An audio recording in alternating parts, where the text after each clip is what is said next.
Kada su ljubitelji pozorišne umetnosti u Zaječaru pomislili da je prošlogodišnji festival Dani Zorana Radmilovića bio najbolji do sada, Umetnički savet ovogodišnjeg festivala odabrao je najkvalitetnije predstave iz ovogodišnje produkcije, ne samo iz naše zemlje, već i sa prostora bivše Jugoslavije.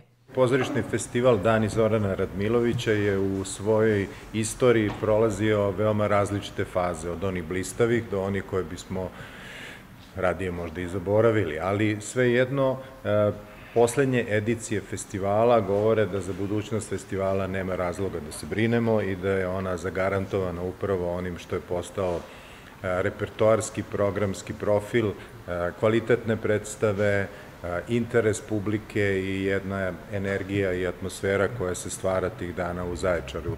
Na konferenciji za medije koje se ovim povodom tradicionalno održava u matičnom pozorištu našeg velikog glumca, Ateljeu 212, prisutnima se obratio i direktor Zaječarskog narodnog pozorišta i festivala Dani Zorana Radmilovića, Vladimir Đuričić. On je to prilikom naglasio da se, zahvaljujući kvalitetnom odabiru pozorišnih komada, ovaj festival izdvojio kao jedan od najznačajnijih u našoj zemlji. Ali posle njegove smrti, kao što to kod Srba često biva, sve počasti su pripale Zoranu Radmiloviću i ulica u kojoj je rođen, ponavlja njegovo ime, kao i pozorište u Zaječaru. Podignut mu je spomenik pre 10 godina, ali ipak najsjajniji spomenik Zoranu Radmiloviću je ovaj festival koji 28 godina traje i nadamo se da će trajati još dugo.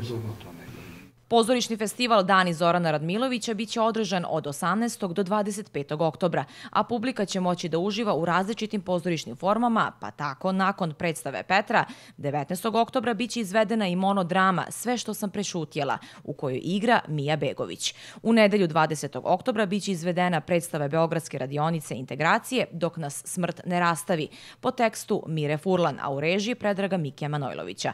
Pored Manojlovića u predstavi će nastupiti i Anita Mančić, Jasna Đuričić i Jovana Gavrilović.